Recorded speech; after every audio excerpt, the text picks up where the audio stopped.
I mean, what's an approach with individuals like this who have that type of addiction? Well, generally, they have to do a lot of work. They have to obviously shut down all their electronics. They can't look at those images at all anymore. And that's when people start to say, well, sex addiction treatment is sex negative. And that's not the case at all. It's that if you are drinking all the time, you have to stop drinking in order to heal your brain. So to stop looking at those images for 4 or 5 months, maybe 6 months, and really start to deal with the painful feelings that are coming up, the shame, the degradation that came from all of those childhood years looking at those images, until they start to, I guess you could say, fade or atrophy over time. Because a lot of men, even though they're not looking at those images all the time, they remember them. I mean, they're in our heads. We can't not see those images. So letting those images fade is one of the first things people have to do. It sounds really simplistic and sort of silly, but they just have to stop. And does it fade after a time? It does, yeah, because there's sort of a pruning that takes place. It's like if you know a foreign language, not from birth or it's in your family, but let's say, like me, I've been trying to learn Spanish the last couple of years and it's really hard. And if I don't keep it up, if I just let the Spanish go, I can promise you in a year I won't remember any of it. Yeah. So it's sort of like that. It's a skill, you could say. It's a practicing that when we let it go, it sort of dies and fades away.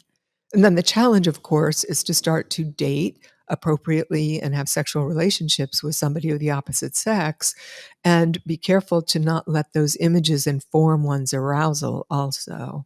Pornography can ruin relationships. Yeah. There are so many stories you see online of individuals who attempt to satisfy their wife and they're not able to Mhm. because they're so addicted to visually watching pornography and masturbating to it. And it gets to the point where the wife may not want to sleep with the husband anymore, or I mean, worst case, and I don't wish this on anybody, but a husband will allow another individual to sleep with his wife while they watch. Oh, yeah, that's a big thing. It's called cuckolding. And it's not uncommon that men are aroused by this. I can't fathom, I can't even picture how a man, a male figure, masculine male figure, can sit there and watch another male have sex with his wife. Well, a lot of times it's because they feel inadequate internally. They feel less than. And so it sort of perpetuates that shame and humiliation, which becomes part of the quote addictive cycle. That I don't feel good about myself, and this makes me not feel good about myself more, and that becomes arousing. So the shame and the humiliation are fused with arousal. See, I can't. Well, it's okay that you don't get it. But Oh, you haven't tried it. Oh, jeez, bro. You're like, I don't get it. I don't get it. I don't know. I just don't. I just don't understand. Don't knock it till you No. My concern is those men need help because they need to kind of understand that you doing that is not going to help your situation any way at all. It's going to actually make it worse. It's going to make you less of a man. It's going to degrade you more. I mean, we've talked about cheating on the podcast several times. We've said that a male cheating on their wife doesn't have the same effect as a female cheating on their husband. So, for example, if a woman were to walk in on their husband with another woman, it doesn't have the same effect as if a man were to walk in on their wife with another man. yeah, I think that in general is true. Of course, it's case by case and everybody's different. Women are devastated by that kind of betrayal because it assaults the attachment system. We get so connected to each other. We start to breathe together. Our pupils dilate together. Our hearts beat together. We have a person that we believe has our back and will protect us, right, and take care of us. And when that breach happens, it's physically assaultive. Women are in bed for days on end. They're sick. They have all these traumatic symptoms of acute stress. They can't sleep. They can't eat because they feel devastated, destroyed. Those are the kind of words that they use. For men, sometimes it can be that if they have a partner who had sex with someone else, they can also feel equally betrayed and unhappy about that. So it's different for every person, I would say. So I think we have to be careful about broad strokes like that. And for some people, that cuckolding fetish is a fetish and they like it and they don't want to change it. And for others, they do want to do something different. They don't want to repeat that pattern over and over again. You mentioned, you know, sexual satisfaction. How important is that in a marriage, or in a relationship? As far as, and what does really sexual satisfaction mean? Yeah, that's a good question. How would you answer that? Because it's different for everybody, right? Right. Even between two partners, it could be Yes. different. One can be have a higher, I guess, need and desire for Hmm. sexual activity. One can have less desire. So how do you?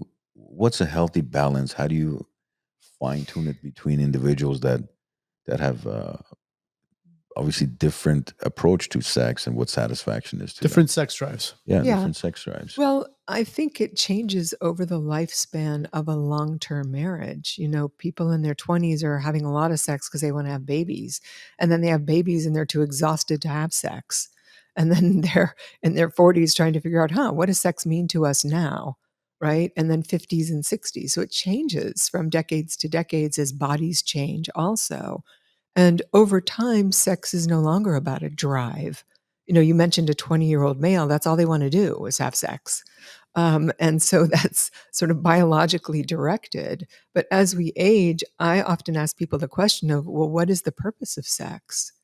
Why do you want to have sex with your partner? Is it for a connection? Is it for experimentation? Is it because you want to be close to each other?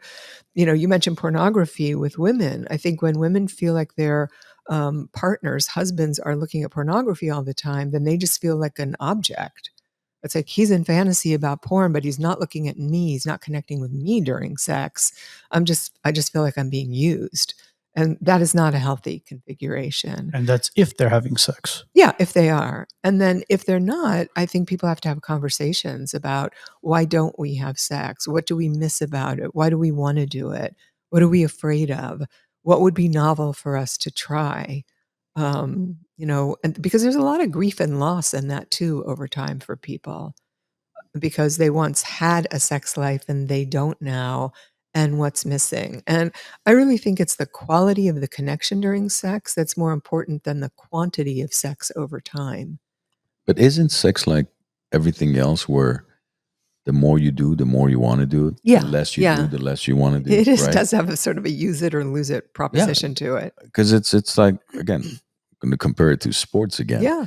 The more you play basketball or tennis, the Mhm. better you get, Right. and the more you want to play. Mhm. And when you're good at something, you tend to want to do it more versus when you're bad at something. Yeah. And I think sex is the same way. Uh, it's for example, I know even young men who've decided, okay, I'm not going to have sex for some time, nor am I going to masturbate or anything.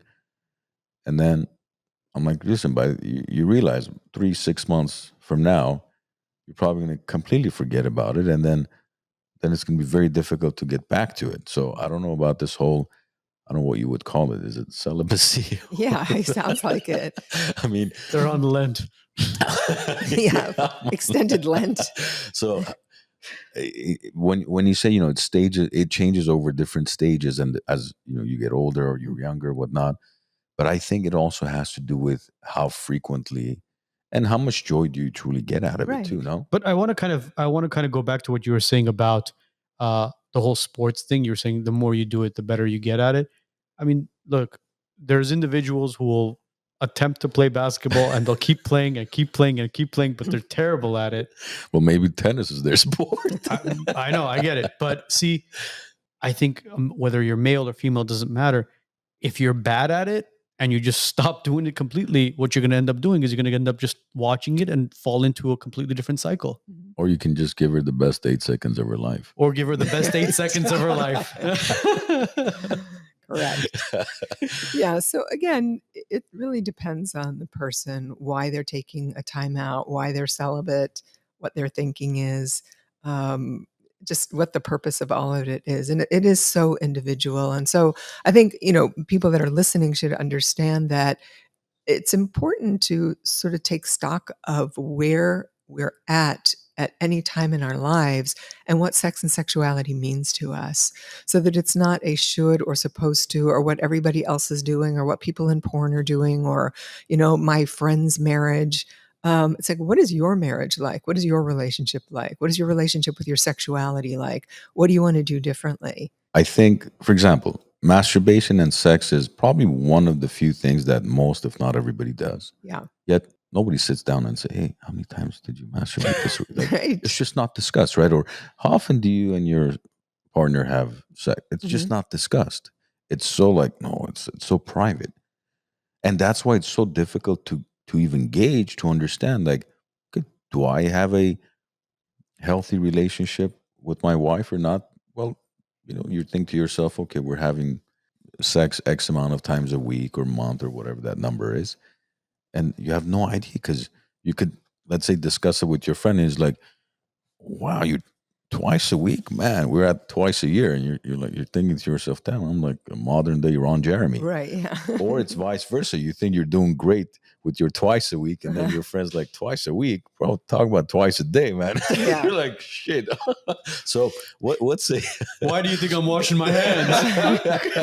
what's a how do you gauge it as far as Well, that's what I'm saying. You really have to gauge it up against yourself. But this is the thing about men that are in sexual recovery. They talk about these things all the time. They talk about how much they masturbate, what they masturbate to, how much sex they're having with their partners, how much sex they wish they were having. And I think when men start talking about these things with each other in earnest and not with kind of the shame and sort of the adolescent vibe that can go with it, then there's real connection with each other. There's a vulnerability in that, but also a humanity in that.